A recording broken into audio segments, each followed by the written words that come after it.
Hello, and you are listening to Eco Justice Radio, a project of SoCal 350 Climate Action. Our show presents environmental and climate stories from a social justice frame, featuring voices not necessarily heard on mainstream media.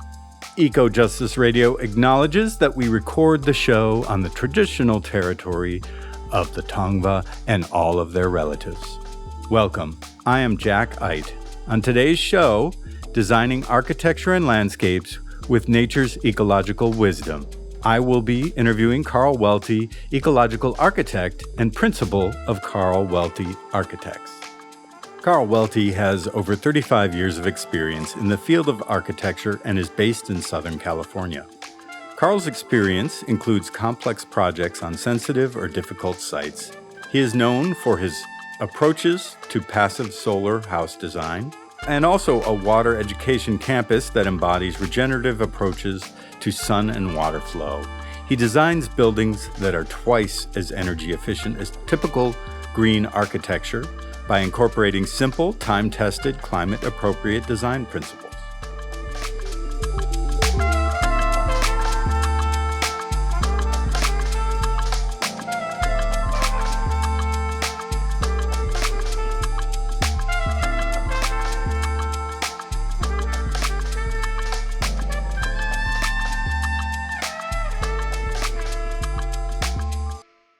Today, we discuss how we can revolutionize architecture and landscape design by emulating nature's genius. Our guest, ecological architect Carl Welty, paints a picture of ancient cities oriented to the sun's movements, capturing its energy without machines. Modern city design often ignores the natural context, the flow of water, sensitive ecological habitats, in favor of geometric patterns, with problematic implications for the complex web of nature's closed-loop system. Carl Welty sees solutions to our climate and environmental messes through ecological design. Say through simple passive solar design strategies, the orienting of buildings south using overhangs and thermal mass can create homes and offices that are 50 to 80% more efficient while costing the same. In fact, timeless techniques from ancient and indigenous societies that mimic nature's design offer a resilience that is key to a truly sustainable regenerative architecture. Thus, we can build communities that generate, instead of consume, more resources.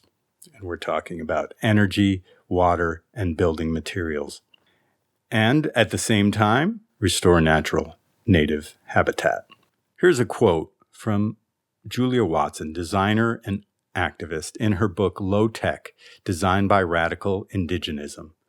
Low tech, as in traditional ecological knowledge, is innovation born of humans living in symbiosis with natural systems. We commonly think of sustainability as bringing plants and trees onto buildings. But what if our most sustainable innovations were rooted in cultures who figured it out a millennia ago? There are hundreds of nature-based technologies that have been constructed by indigenous cultures across the globe that need to be considered as potential climate-resilient infrastructures. It is possible to weave ancient knowledge on how to live symbiotically with nature and how we shape the cities of the future before this wisdom is lost forever. Thank you for tuning in to Eco Justice Radio and our show, Designing Architecture and Landscapes with Nature's Ecological Wisdom. I'm your host, Jack Eidt. It is my honor to welcome our guest, Carl Welty, ecological architect and principal of Carl Welty Architects. Welcome to Eco Justice Radio. Thank you, Jack. It's a real privilege. I really appreciate the important work that you're doing in this radio show. So it's really a privilege to be here today. Yeah, well, you and I have worked together for many years, so people understand we have a long working relationship, and your work is constantly pushing the boundaries of what's happening out in the architectural design and planning world. So I think there's a lot to cover today. I think we should start.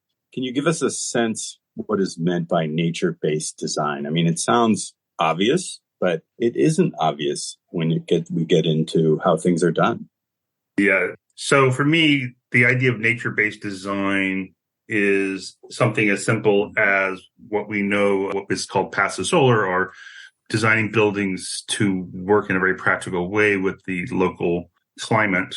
And we'll talk more about this, but there's just so much evidence that by working with nature, how the sun moves through the sky, that we can produce buildings that are much more efficient with resources, both the energy and the building materials, than much of what green architecture often delivers. And this is so critical because buildings architecture is responsible for roughly 40% of the energy and the carbon footprint on the planet.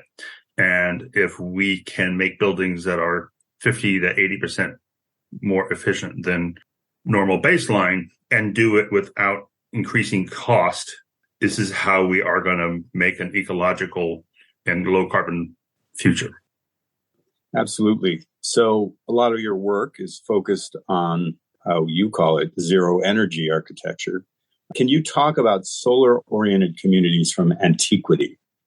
When one looks at ancient cultures, there's a clear pattern that before the modern era, and this is universal from ancient Greece, Rome, China, India, Central America, there's just a consistent pattern that cities were designed to oriented towards the sun, and these people had to do it because they could not use what we think of as free energy pumped from the ground. And because they did not have that free energy from the ground or cheap energy from the ground, they devised very clever solutions that provided thermal comfort without using any of what we think of as the energy today. For me, the idea is that, so these great civilizations from thousands of years ago, they lived in very harsh climates, but they were able to mitigate that harsh climate with smart design. And I offer the challenge that we can learn from those lessons to build communities and buildings today that provide that thermal comfort without using any energy. Yeah, it's really interesting how ecological design is centered on learning or relearning from the land, from the plant and animal life, from the water flow that happens on the land, and most importantly, from traditional or indigenous inhabitants. Once again, it seems obvious, but why is this not obvious in the way? We're going to get into that question on a more specific level, but as a general level. But I'm old enough to have gone to school in the late 70s, early 80s, and was exposed to this extraordinary work that was being done in the 70s, what we now call passive solar. So there was a few insightful individuals from that era, and I had the privilege of studying with some of them in San Luis Obispo. But so there was a few wise people who realized that where we were going if we were going to depend on oil, and they started to think about how to build more energy efficient buildings, but they did it without solar panels, without these more advanced technologies that we depend upon today. And they reached out to ancient history to learn these lessons, but they modernized them and proven over and over again that these lessons from ancient history are this simple process of orienting a building correctly and working with nature continues to produce buildings that are significantly more efficient than what we can produce with our advanced technologies. Both significant in that they reduce energy, but they also require less resources to construct. So explain to us what went on in European history. You have a lot of your research and understanding is looking at how we, this Western model, which has been placed over the land to create what we now know today as the modern city. Where did we go wrong with it? Going pretty way back? Well, this modern city or our modern world, is shaped by many things. But as an architect, obviously in architecture school, in particular, so I like to tell this quick story is that in architecture school, we're taught to draw perspectives. And it's sort of classic Renaissance linear perspective.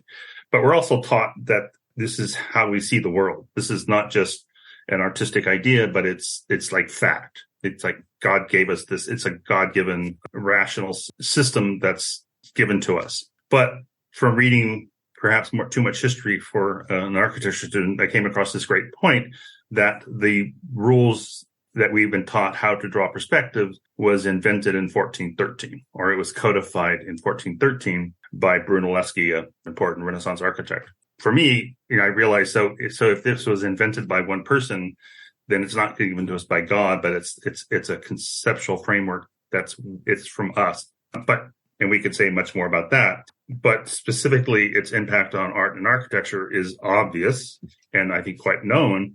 But so once Brunelleschi invented this, established these rules of perspective that we continue to use today, they had a direct impact on art, which is the art that we call the Renaissance art.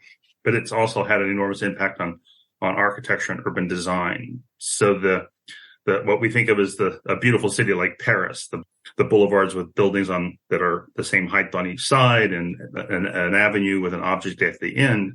Those ideas of a beautiful city come from the art from the 1400s. There was specifically a series of paintings called the Paintings of the Ideal City. So the very idea of a beautiful city comes from these art ideas.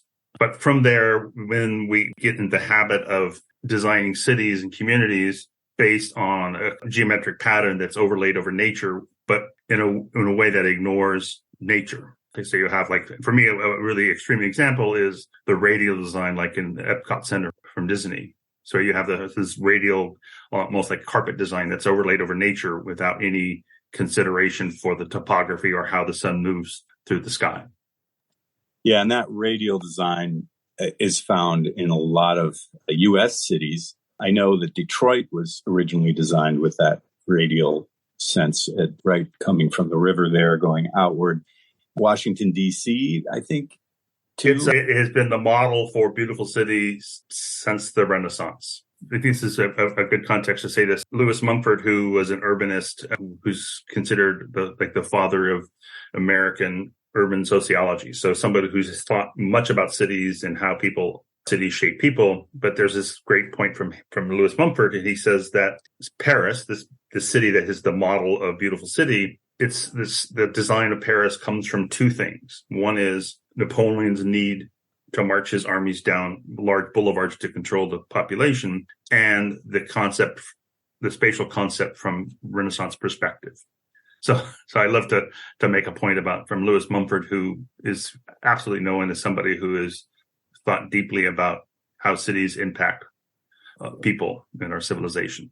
So this idea of geometric order that comes out of this invention of perspective, it shapes cities. And even today, many ecologically thoughtful people will go to this idea of the radial city to design a city, but it's necessarily devoid of the natural context that it's laid over.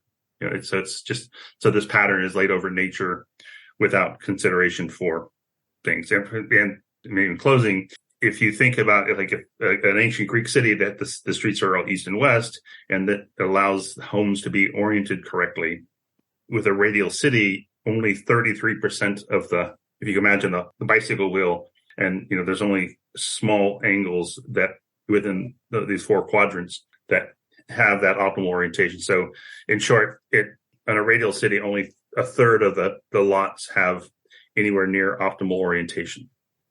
So I'm just trying to picture here. We basically have city designers being artists who are placing their art onto the landscape without understanding, where does the water flow? How does the sun shine? How does the wind go? What are the existing environments that are already habitats for important species, animal species, plant species, but also existing human species? So that's really the point here is, okay, art is fine when you're on a painting here, but when you're painting onto the landscape to create a city, you're starting off going wrong. And, here we are centuries later with this concept, and, we're trying to wonder why we're out of balance in every way, shape, or form. And so I think it's an important thing to understand that that's part of where we went wrong. Now, how do we start designing with nature? And we have just a few minutes left in this segment. So how does ignoring nature in cities affect the human experience of the interconnected ecology? Because, we understand that they're not set up right, but why are humans, and this is really sort of an environmental justice question, why are we all disconnected and how that really hurts all of us? So maybe one way to get into this question is that it's always amazed because I often talk to people about, the sun is higher in the summer and lower in the winter. And this would be something that primitive man knows this, and they have to know this because they have to know that to when to plant. But today this comes as a surprise to people. So because we have so many mechanisms that provide comfort, we have lost touch with even how the sun moves. But it's also from these machines that solve these problems, it continues to disconnect us from the seasons. And so maybe perhaps another sort of simpler example is a lesson I learned from designing passive solar homes is that you necessarily have to create some space outside so the sun can come into the building. And so it's an obvious thing that once you have to start thinking about that outside space, a courtyard, a garden. And so one way I like to think about it is that when you're designing a passive solar building, you necessarily have to think about the context outside. And so the building literally looks out to the outside. It becomes a direct connection to the outside because you have to, because that's where the energy is. It's how we evolved to get to a situation where we need to take vitamin D to supplement our indoor time rather than actually spending the time outdoors. There's outdoors. There's some great data about, buildings, office buildings that have good natural sunlight and ventilation. Employees are 16% more efficient, and even sort of some interesting data that schools that have better natural daylight, kids grow faster, they have better teeth. Yeah, and just connection to green spaces, how that affects intellect, understanding, cognitive development, and there's so many things that are important that should be part of the planning process that often are important but less important than a lot of other issues. So we're gonna take a break, and we're gonna get deeper into what is meant by nature-based design, regenerative design, and how water and sun should be integrated in design and planning, and talk about some alternatives. So we'll be back in a second with Carl Welty. Hey listeners, quick break here. We hope that you're enjoying Eco Justice Radio. We air every Friday at 4 p.m. on KPFK Los Angeles and Sunday at 4 p.m. on KPFT Houston.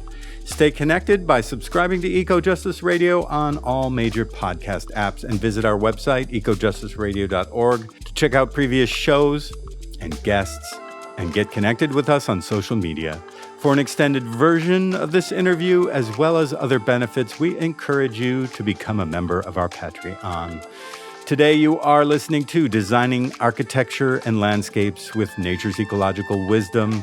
I'm your host, Jack Eidt, and our guest is Carl Welty, ecological architect and principal of Carl Welty Architects. Here is a quote from U.S. historian and philosopher of technology, Lewis Mumford, who lived from 1895 to 1990. Modern humans are the victims of the very instruments they value most.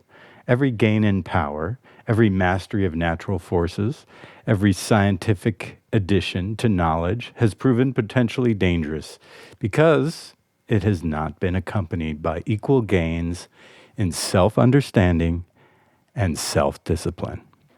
Here's another quote from Lewis Mumford from his book, The Culture of Cities, from 1938. The city is a fact in nature, like a cave. a run of mackerel, or an ant heap.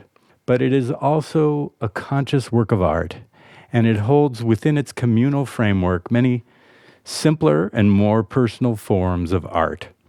Mind takes form in the city, and in turn, urban forms condition mind. And one more quote to top it off from Lewis Mumford. The repeated deaths of civilizations from internal disintegration and outward assault, massively documented by Arnold Toynbee, underscores the fact that the evil elements in this amalgam largely canceled the benefits and blessings. The one lasting contribution of the mega machine was the myth of the machine itself. The notion that this machine was, by its very nature, absolutely irresistible, and yet, provided one did not oppose it, ultimately beneficent. That magical spell still enthralls both the controllers and the mass victims of the mega machine today. Lewis Mumford, Technics and Human Development, The Myth of the Machine, Volume 1. Welcome back. So, Carl Welty, let's get deeper into what is. We've already sort of covered the big picture of what solar architecture is and how that fits into sort of an ecological frame of design. But we want to get deeper into what is meant by passive solar architecture and what are its potential benefits in using it as a modern planning tool. Really, absolutely important question. So what we know from ancient history in the 70s and the few buildings that incorporate these lessons today is that just by simply orienting a building, putting the windows in the right place, using the roof overhang or other elements to shade the glass in the summer, these buildings are at least 50% better than normal.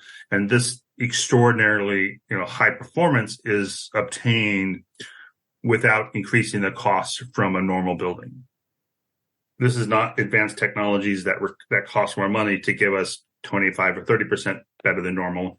This is using the same materials, just putting them in the building differently, and you achieve 50 to 80% better than normal.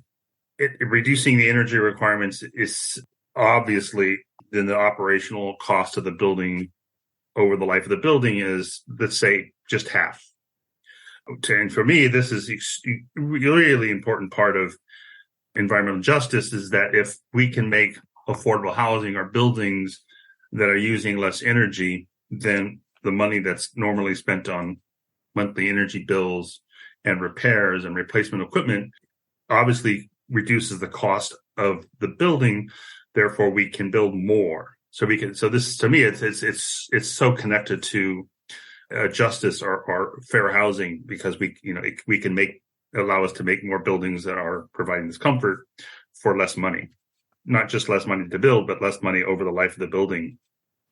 Yeah, that's such an important part of it, because it's so simple. It doesn't require a lot of technology. It does require a lot of forethought, but a lot of times we see ecological design, sustainable design, sustainable energy, solar panels, wind, etc., things that could make a house more efficient tend to be technologically oriented, like buying systems. And this doesn't require a lot of new systems. So that's really great. Yeah, I should just say that I'm not saying that we don't need those things, right. But if we design in this nature with nature, we need less of those things. And to use solar panels as an example, that means less rare earth metals, less processing, less panels to be recycled after 20 years. And then also if a building is providing thermal comfort without any energy input or without the need of machine, when there is a power outage, the people are not going to die. People can. Very important. So this is this resiliency from making a building that's providing this thermal comfort without any input or without other technology. It's very important because it's going to provide that comfort with or without power. So when you go in, you've designed some of these homes. What goes into this design process?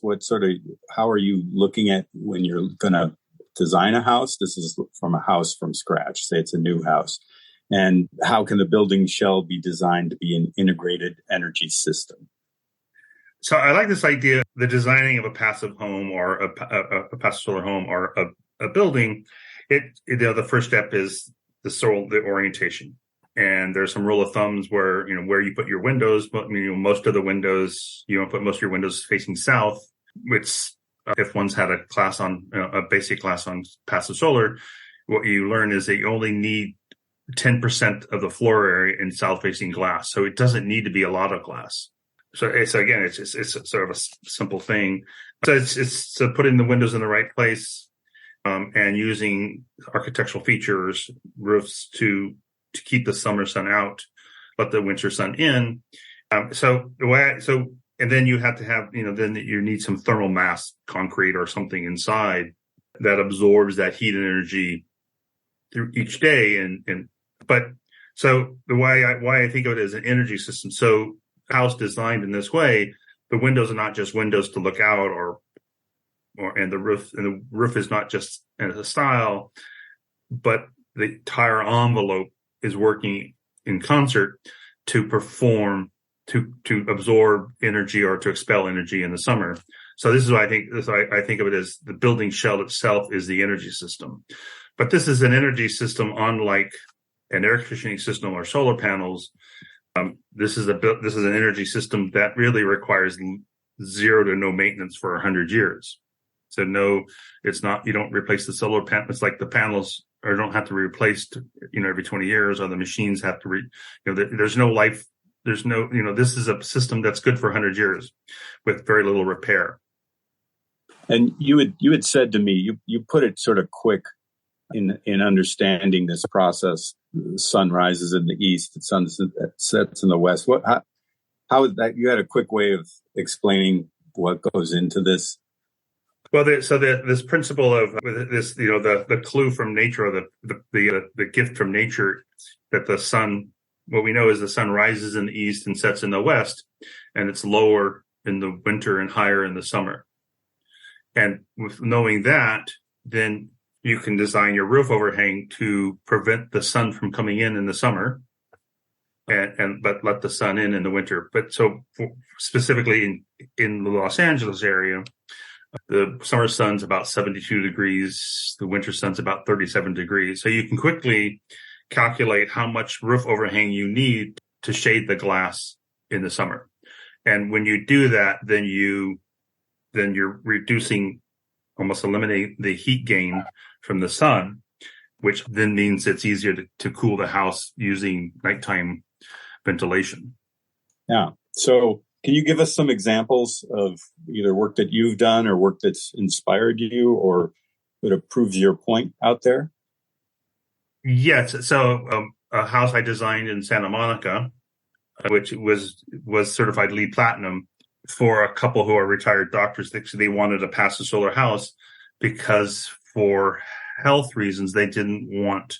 They know from their medical experience that the air conditioning systems what they use pollutes the indoor air environment. So they wanted a house that would provide thermal comfort without moving a lot of air around. That, again, the house in Santa Monica, it's particularly unique in that it's designed for a site which does not have what we think of as optimal solar orientation. The site is about 45 degrees from true south. And I often hear from people who like, oh yeah, I'd love to do passive solar, but you need the right site. So the importance of this house is that it shows how to make a passive solar house, which in this case, the clients have used no energy for thermal comfort. But you can do it on a site that's not ideal. You just have to be a little creative with the design. Another project that I find really is a really important model is a synagogue that my old professor designed in San Luis Obispo, which, first of all, it's important because San Luis Obispo is certainly warmer than Santa Monica. It's the temperature, the climate in San Luis Obispo is almost identical to downtown Los Angeles. And so, but this is a person who has been doing this it was a synagogue that was finished in 2007. He has made designed 200 or 300 passive solar buildings, written lots of books. He's really a national leader. But this is a building he designed without air conditioning system at all. There's What's no. his name? His name is Ken Haggard. I'm sorry, yes, Yeah. Ken Haggard. And reaching out to him and trying to work with him a few years ago, I just expected that because of his experience that this stuff just comes to him because he's been doing it for so long. So this building is extraordinary because, first of all, it's 80% more efficient than normal baseline. And correspondingly, 80% less greenhouse gas emissions. Those two things are always sort of the same. But what's extraordinary is that he built this building without an air conditioning system. And he's documented that the building is kept cooler than a building with air conditioning. I mean, if it needs to be said, he shows that it can be done, to be a little pushy. If it can be done in San Luis Obispo, it can be done in downtown Los Angeles. And so I guess to say this, so this idea of that he designed it without an air conditioning system, as opposed to we are, our technologically driven culture, we're always driven to a machine that's a bit more efficient, a little bit more efficient, but there's no efficiency in a machine that's going to be better than no machine. Like no machine is infinitely more efficient than the best machine we have. Absolutely. So also you looked at the Living Building Challenge. Can you explain what the Living Building Challenge is, and then what the projects that they have that are applicable to this model that you're discussing? The Living Building Challenge is, we've found undoubtedly, are the most rigorous building certification.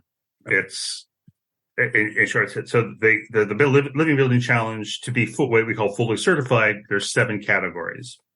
And there's probably today, there's maybe 30 buildings in the U.S. that have fully certified. But you can be, many of the buildings that are on their website are sort of have some certification. They have 3 or 4 of these categories. They call them petals.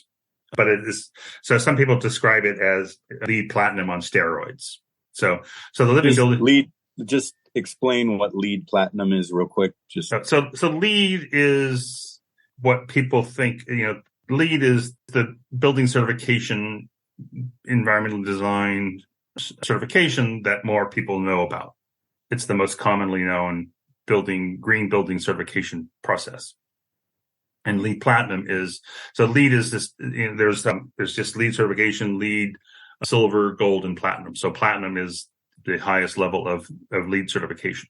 So from the Living Building Challenge website, there was, it's no longer there as far as I know. A few years ago, they had a web page on their case studies. And in reviewing the case studies, I noticed a pattern. So at the time, there were 111 projects on the website. And I started noticing that a few of them, actually 9 of them, were sort of established as 50% or more better than normal baseline. And this is, I keep talking about this. So it's an obvious point. So a building that's 50% more efficient, it uses half the energy. But so I noticed that there was a pattern. There was 9 buildings that were between 50 and 80% better than normal. And clearly, it's because it's on the Living Building Challenge, it's been certified, that it's been documented after a year of energy use. But if the other 90 projects were that efficient, they would have declared it. But what I noticed is these 9 projects that were 50 to 80% better than normal, they all incorporated the simple principles of passive solar. The orientation was correct.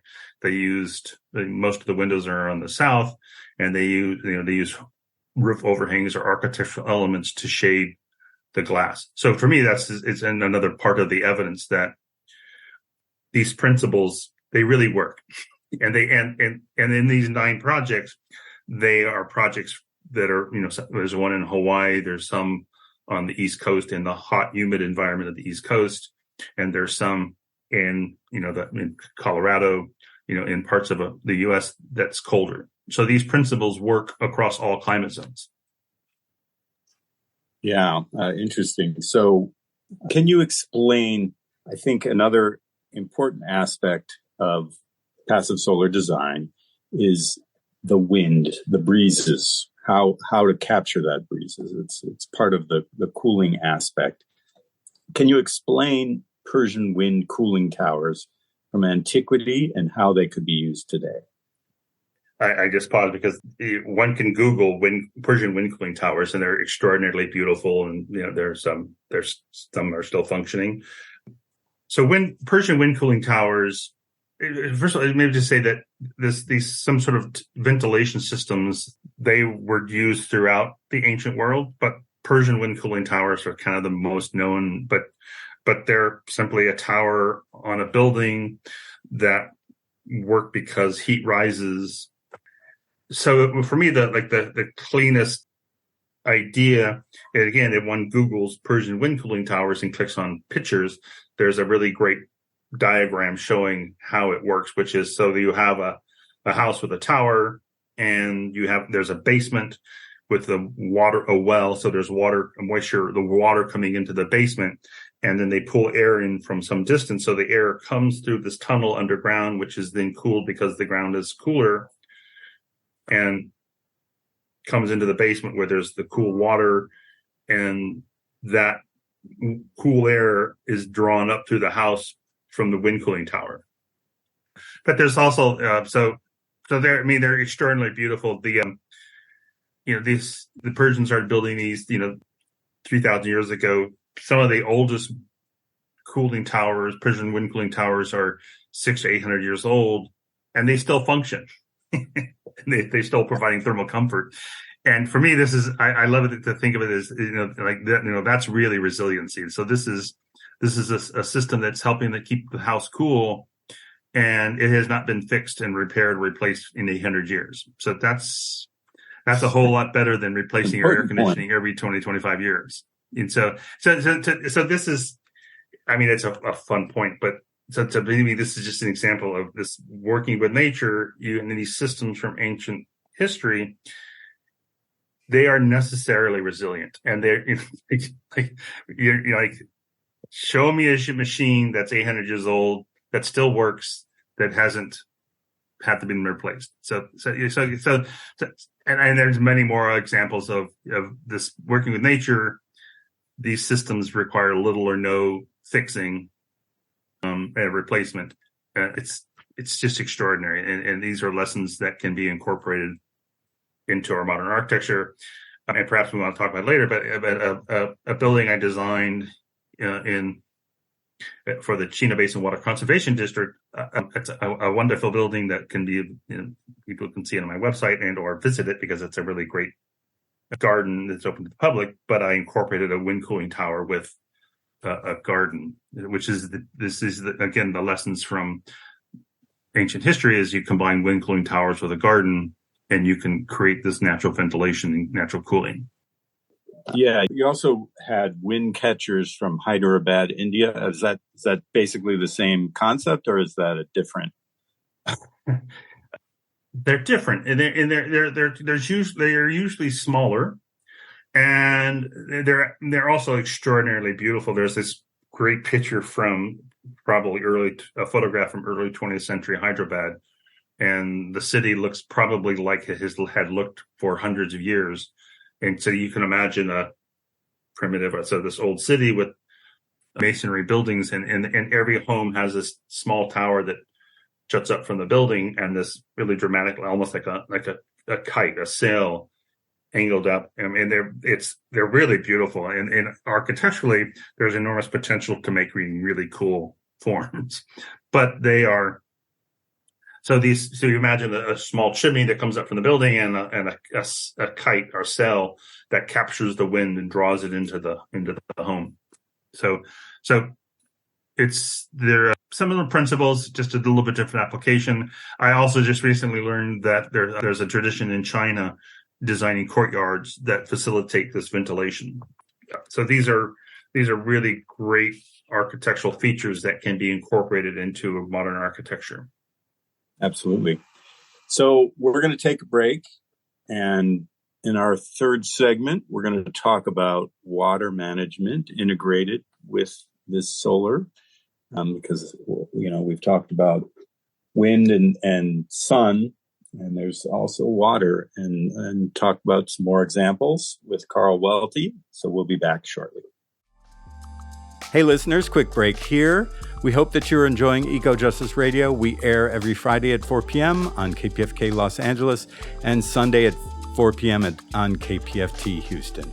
Stay connected by subscribing to Eco Justice Radio on all major podcast apps and visit our website, ecojusticeradio.org, to check out previous shows and guests and get connected with us on social media. For an extended version of this interview, as well as other benefits, we encourage you to become a member of our Patreon. Today, you are listening to Designing Architecture and Landscapes with Nature's Ecological Wisdom. I'm your host, Jack Eidt, and our guest is Carl Welty, ecological architect and principal of Carl Welty Architects. Welcome back. So we're talking about nature-based design, ecological design, and one of the most important aspects that often hasn't been dealt with properly is the flow of water and how the rain, how natural flow of the existing hydrology of the land is often not considered in where people build and how people build.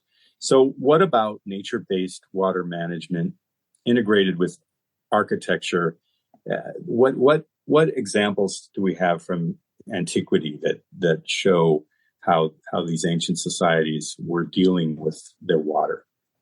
Actually, in preparing a presentation last year, I Googling ancient water systems, and I actually found a website that had 2 pages of list of different water collection strategies, which is I say that because it's the ingenuity of ancient people. It's just pretty extraordinary. And again, I invite people to do this because there's just some really great things. But one that's particularly very simple, it's called a Khadin, a Khadin, and it's just it's a small creating a small check dam or dam that the water flows from higher places, and that goes into the ground. And in the basic idea is that you capture the water, and on the backside of the wall, you have a small well that, because that water is going into the ground, you can then retrieve it from the well. Another example is they're called Indian dry wells. And India has many examples of what we might call climate appropriate architecture. But these Indian dry wells are these amazing pits that are sort of lined with stone. I mean, and these are 6 and 7 stories deep. And so they were to capture the enormous rainfalls, and so that the local population would have access to water. It's just extraordinary architecture, extraordinary constructions. In this country, we're facing serious problems with depletion of the underground aquifers and just not replenishing what we're taking. And with the climate changes that are ongoing, where sometimes drought is not just it's reality as opposed to, a short-term drought. And so being able to build in resilience and understand a long-term vision of always having water despite how dry it gets, that's absolutely important. And I think we're even more needing to look at these things. So one project in particular, you've talked about some examples from the 1970s, and this is a really interesting one. And the important thing about looking at a project that was built 50 years ago is, we can understand how successful it was. And so you talk quite a bit about a project called Village Homes, which is in Davis, California, which is sort of inland from the Bay Area. What's important about that project that informs a way forward to integrate ecological planning? Yeah, I'd love to talk about Village Homes. If I can go back just a quick second to the question about depleting our aquifers and encouraging a bit of news is now 12 years ago when I was working for the Chino Basin Water Conservation District, which was at the time one of two government agencies whose role was to teach water conservation, but they were part of a regional program to recharge the aquifer. So they managed recharge pits in and around Claremont and Montclair. But at the time, it was only one of two agencies or regional projects in California that were recharging the groundwater. What we have today is most counties in California have active programs for taking extra water in the winter and recharging their aquifers. So that's good news. Good news. It's really good news. And the last point on that is that what I have learned from a seminar is that the aquifers in California have the capacity of like 19 to 25 times the capacity of all of our reservoirs. So the good news is we're getting smarter about that. So that's just some good news. So Village Homes, again, is a really is an example again of this great work that was being done in the 70s and maybe the 60s. So Village Homes is a development in Davis, California, which is a very hot part of California. I grew up 20 miles south of it, and I know very well how hot it can be in the Sacramento Valley. It's a 60-acre development. There's 220 homes and apartments and other community amenities. But the master plan was not designed by overlaying a geometric order onto the landscape. They were very careful about orienting the streets east and west and designing buildings to take advantage of solar orientation. But they sculpted the land. The site was basically flat. But they sculpted the land to create what we now call swales and other catchments, basins to direct that water, the storm water. One thing I really love about in the story of Village Homes is because they designed this stormwater harvesting system or capture system using nature, and they designed it to use that water. They saved $200,000 in 1975 because they did not have to buy concrete drain pipes. And they literally, so concrete drain pipes is representative of our normal infrastructure that we use to solve our problems and to keep nature away back from us.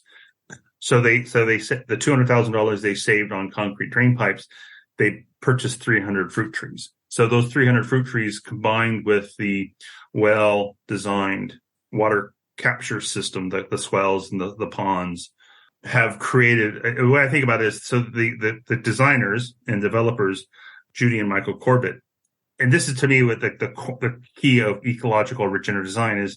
It's not just about a design, a pattern, but they set into motion an ecology that continues to evolve and continues to be resilient and continues to provide an enormous amount of food because the trees are healthier, and because of this, the sort of the concert between the trees breaking up the clay soil, the water getting deeper and deeper, and the roots getting deeper and deeper, so the soil is holding more and more water. It's an evolving ecology that produces, and now the impact, now we know 50 years later, is those things work. And many of the things they do still are sort of people or engineers are skeptical that they work, but hello, it does work. Here's a 50-year-old example that it continues to work. But so the environmental impacts are because of what they set into motion. The microclimate of Village Homes is 10 to 15 degrees cooler than the Sacramento Valley, which in a ever increasing warmer planet, when you can put into place a system that just does it without any input, it's a really important lesson.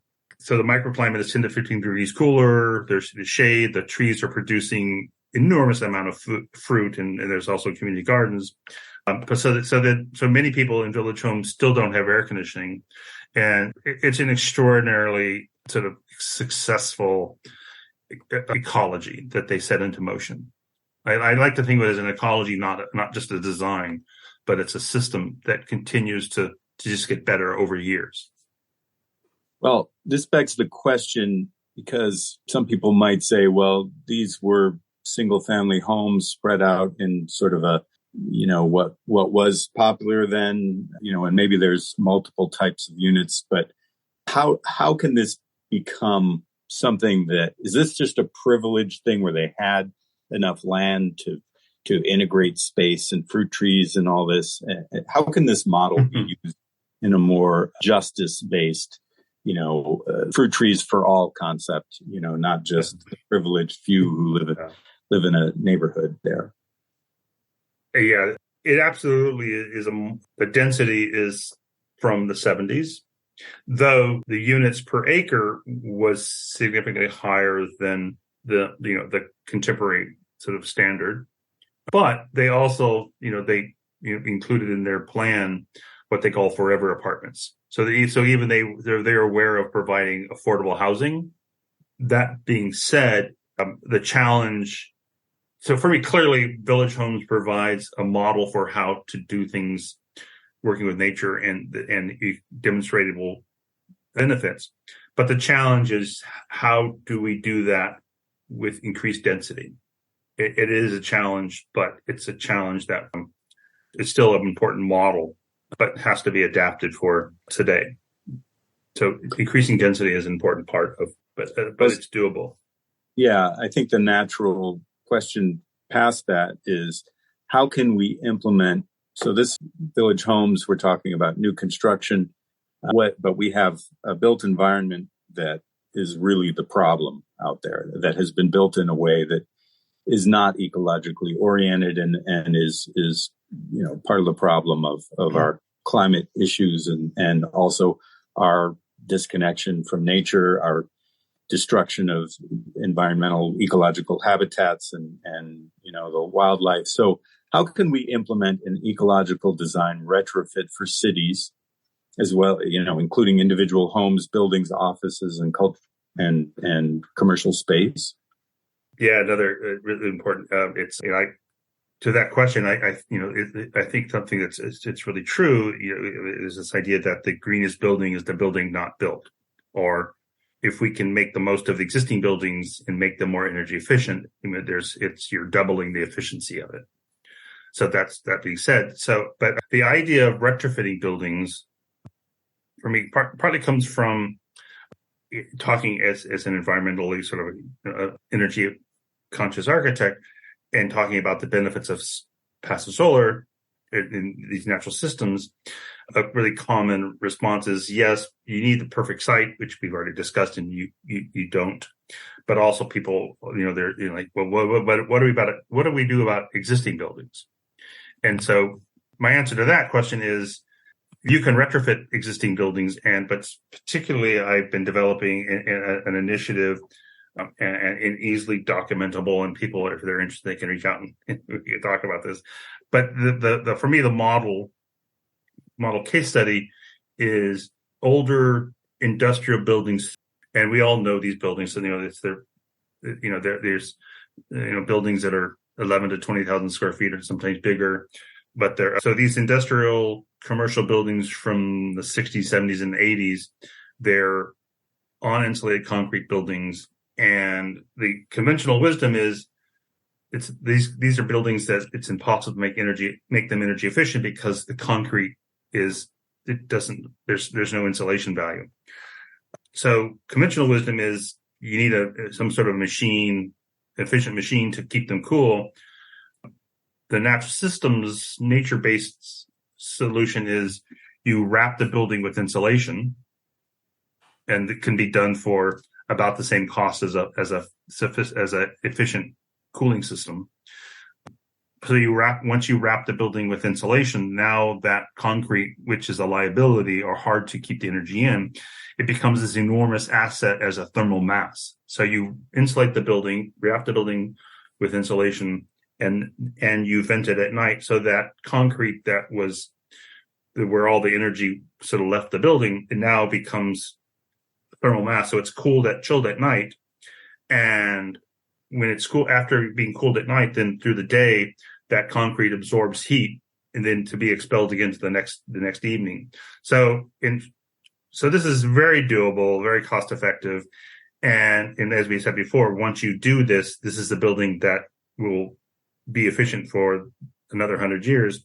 But I, for many reasons, know that buildings, these kind of buildings that are within 30 to 40 miles of the coast, which is 60% of California's population, can be retrofitted and would eliminate the need for air conditioning, which now, because of the climate is getting warmer, people in Santa Monica and the coastal climate or coastal zones, it's now getting warm and they want air conditioning. So this is a strategy that can be implemented to eliminate the need for air conditioning. And air conditioning, with the energy that's used, the energy consumed with air conditioning currently is about, it varies between 8 and 22% of the energy used in the world.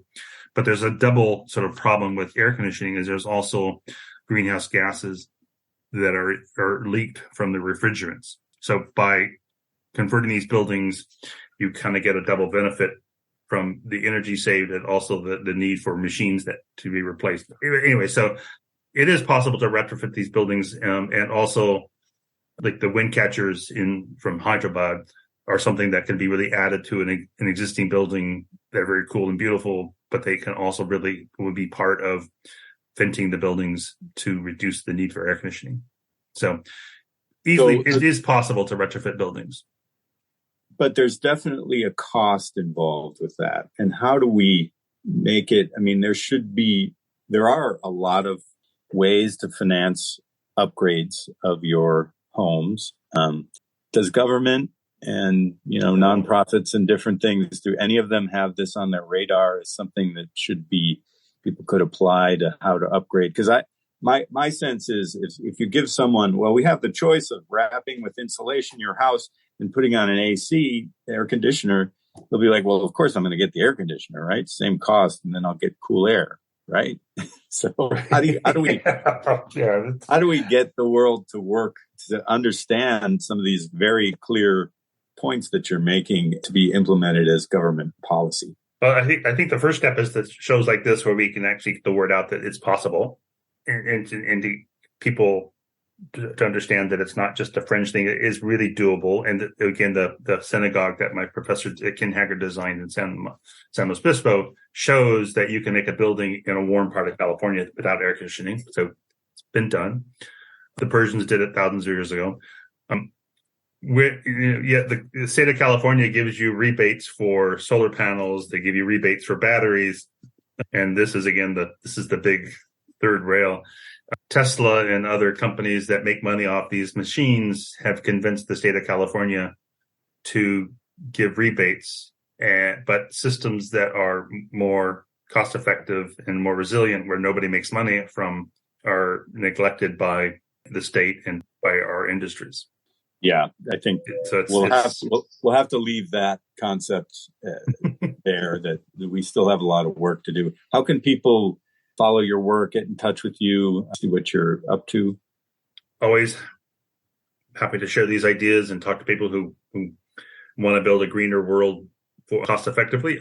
My email address is carl.welty, WELTY .arch, ARCH at gmail.com, and you can go to my website, carlweltyarchitects.com.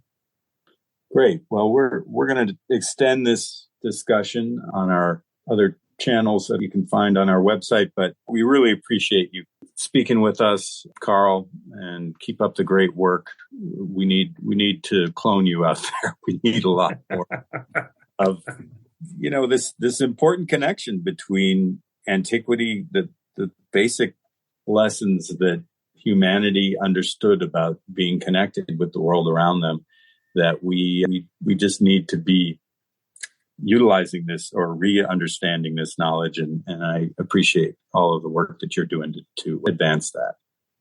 Thanks, Jack. I appreciate it. And I appreciate that you're definitely part of a community that get it. And it's so simple. And we just as a culture don't do simple very well. We're always looking for the machine and the corporation to solve our problems. And that's part of the problem.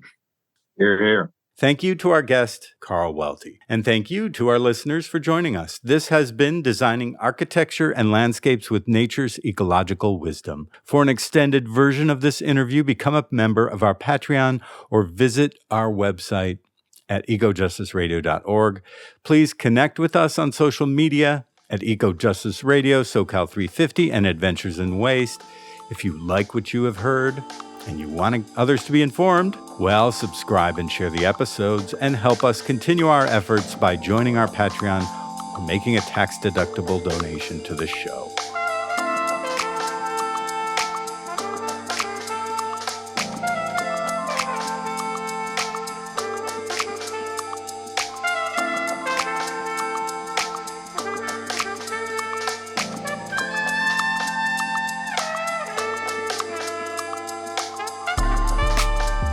A project of SoCal 350 and Adventures in Waste. The show can be found on KPFK, KPFT, all major podcast apps, and at ecojusticeradio.org. Executive producer, myself, Jack Eidt.